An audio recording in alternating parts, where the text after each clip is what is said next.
So, I completed all 8 seasons of the Vampire Diaries, and initially, I really enjoyed the show. Then I started to notice some distinctions that the writers were making between the three leading female characters, Elena, Bonnie, and Caroline. I first want to say that I think all three of the actresses that played those roles did an amazing job. My issues slash observations are about some of the choices that the writers made. From the first episode of the Vampire Diaries, there were some racist undertones. I was willing to ignore it because I was enjoying the story and the characters so much. But then it became blatant and overt. And that's when the show that I was watching for entertainment purposes became problematic for me. The first issue was the Michelson Ball. This was one of the more memorable episodes of the show. I remember watching as a consumer of the show and invested in the characters, looking forward to seeing all three of the leading female characters at this event. I was hugely disappointed when the character of Bonnie was not in attendance. When in the world the writers and producers had created, the major premise of the show is to protect Elena Gilbert and save Elena's life at all cost. But for some reason, everybody seems to want to bend over backwards to save your life, which is incredibly annoying. Protecting Elena is literally one of Bonnie's primary functions as a character. At this point in the series, multiple originals have tried to kill Elena multiple times: Klaus, Esther, and Rebecca.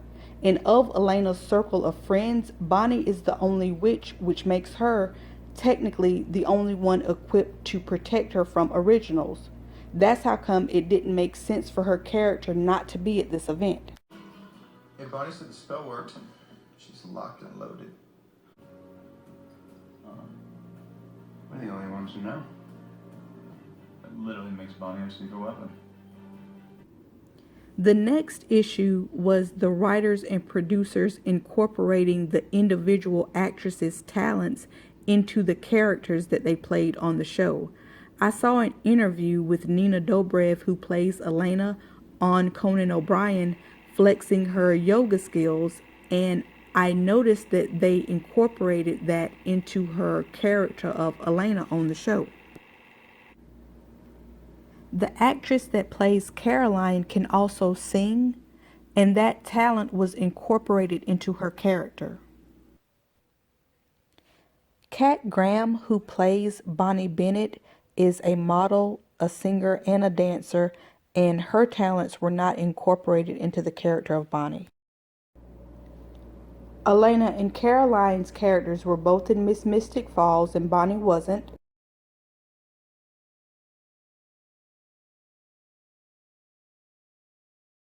The possibility of what people call Tenet.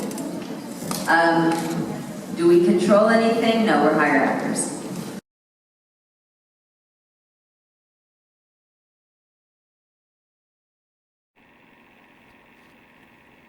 The next issue was character support after the death of loved ones. After Jeremy dies, Elena's friends are around. Caroline's there, Matt and Bonnie's there. Also, after she sets her house on fire, she leaves with Stefan and Damon so she won't be alone.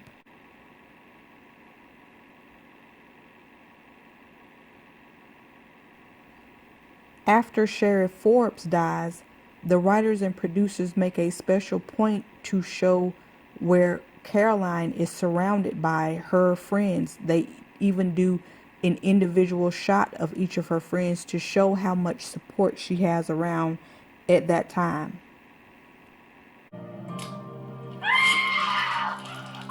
He didn't want any witnesses, so he told them to forget what he did. What are you gonna do? You gonna hug me?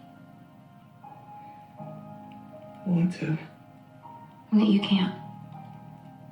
You can't touch me, and I can't touch you because I'm dead. Just like my dad, except he's not supernatural, so I don't get to see him on the other side. He's just dead.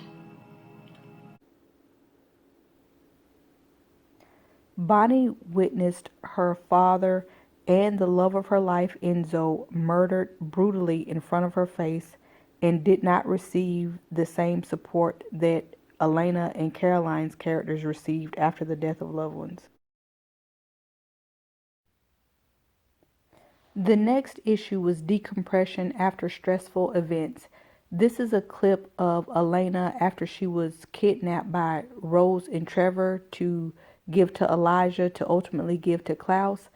Obviously, this was a stressful situation for the character to be in, but the writers did make sure to include a scene of her at home in her bathroom after she showered. She's allowed to put on some cute PJs, and then Damon checks on her. This is Caroline after the wolf pack has kidnapped her. She's being tortured by the wolves. It's a very stressful event for Caroline. The writers make sure to include a scene of Caroline at home decompressing. She's taken a shower. She has her robe on. She's washed her hair. And then they also write for Stefan's character to be so thoughtful as to come by and check on her and bring Bonnie and Elena to stay with her for support and comfort. This is Bonnie trying to save Elena from Klaus. This is Bonnie trying to bring Jeremy back to life after Sheriff Forbes accidentally kills him. This is Bonnie trying to save Matt's life after he drowned himself. This is Bonnie trying to do a spell to bring Jeremy back to life again, and this time the spell is so massive it actually kills her. This is Bonnie trying to save Damon from the Gilbert device fire. This is Bonnie saving Damon from Kai. This is Bonnie sacrificing herself to save Damon from the prison world, and then she has to stay in the prison world with a psycho serial killer, Kai, who ends up choking her and stabbing her.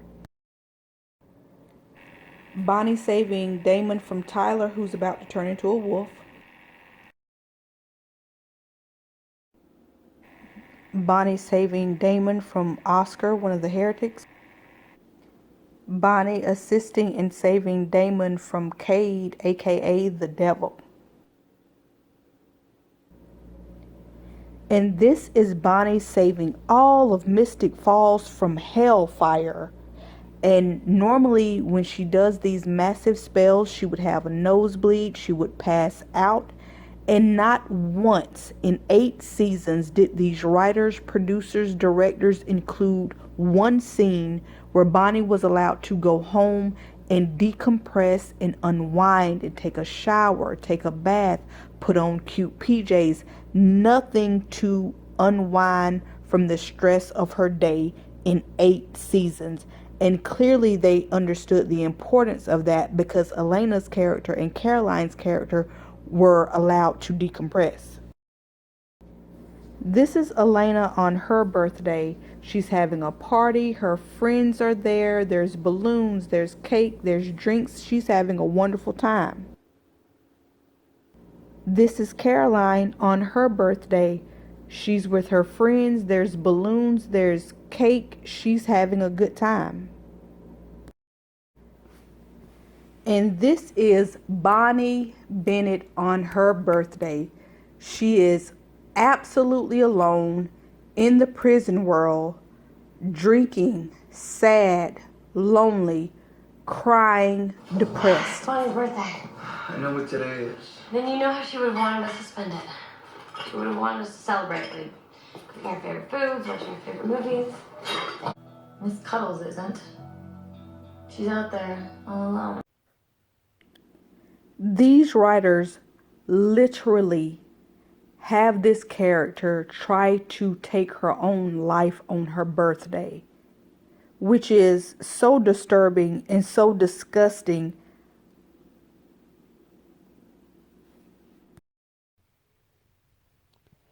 This many differences in character treatment was absolutely intentional. It was absolutely done with purpose, and it was absolutely unfair to the character of Bonnie and the actress that played her. It was unfair to me and other viewers that were watching the show because of Bonnie. The goal of a show is to tell a story using characters that engage people to show up weekly to watch. Watching television is a way that I decompress. I watch TV to be entertained, not to be emotionally distressed, watching a character be mistreated and denied opportunities because the actress playing the character is black. Another distinction that the writers made, and I could go on, they put Elena and Caroline's character in the middle of multiple love triangles. I want to be clear. There's a bigger picture that the love triangle represents. The implications that the producers made by not putting Bonnie in a love triangle is that the actress and the character are not attractive and desirable enough to carry that storyline.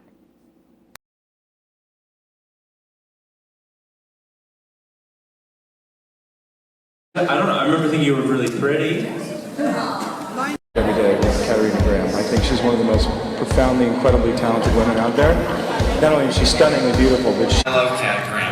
She's the best. And she also has... I think, you know what, that's a great question. I honestly think it has a great deal to do with Bonnie.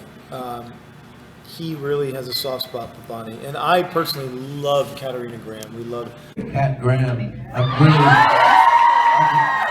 been doing a lot of work with her. Has anyone ever seen Kat Graham's butt? This chair is very lucky. Do you want us to kiss on stage? Is that what you're asking? The personation.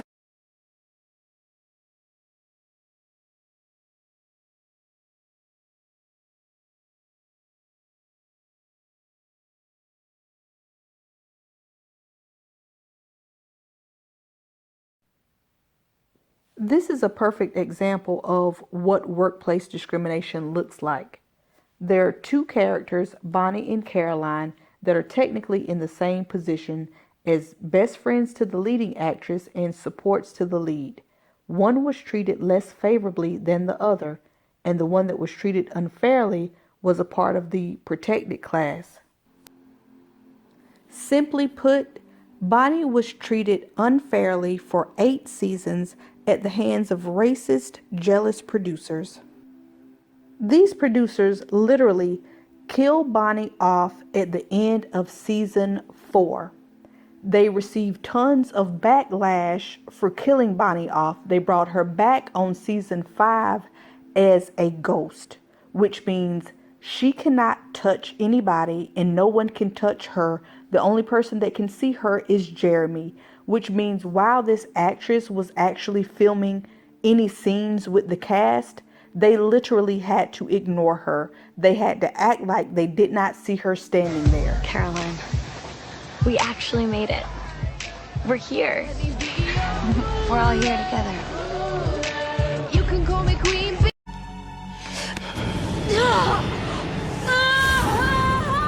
Bonnie, what's going on? They bring her back over halfway into the season as the anchor. And the anchor has to feel all the pain of all the people that are dying as they pass through her. And I'm like, why don't the people that are dying feel the pain? Why would the anchor have to feel that pain? Whatever. At the end of season 5, essentially, they kill her again because the other world is going away. She comes back in season 6, but she's in the prison world. There's a couple of episodes with her and Damon. There's a couple of episodes with her and Kai.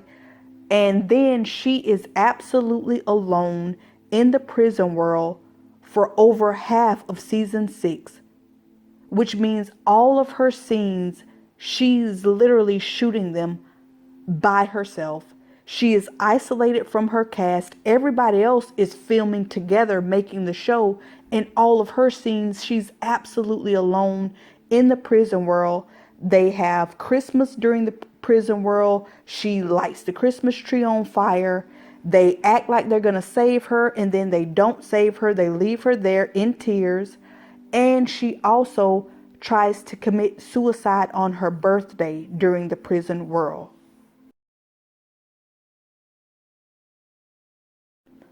So at the end of season 6, they link Bonnie's life to Elena's life, which is stupid because the actress that plays Elena is leaving the show. Kill the damn character off. They've been killing people off this whole damn time. Why would you not? The only reason that makes sense to me, you don't want to kill that character off because then you don't have a reason not to have Bonnie and Damon storyline explored.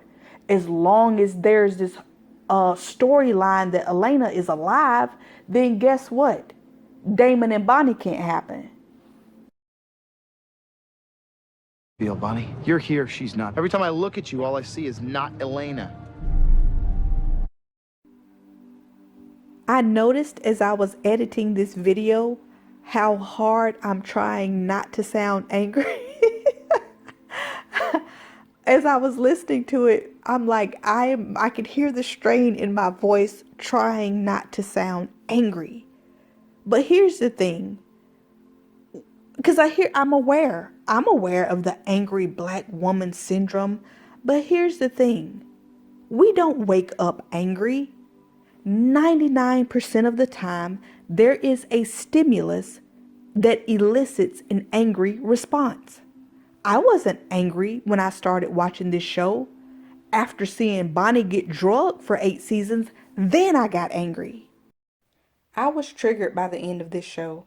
I have personally experienced discrimination working under racist, jealous bitches in supervisory positions like these producers. The way they treated this character, and more importantly, the actress, was evil. Racism is evil. Discrimination, however, is against the law.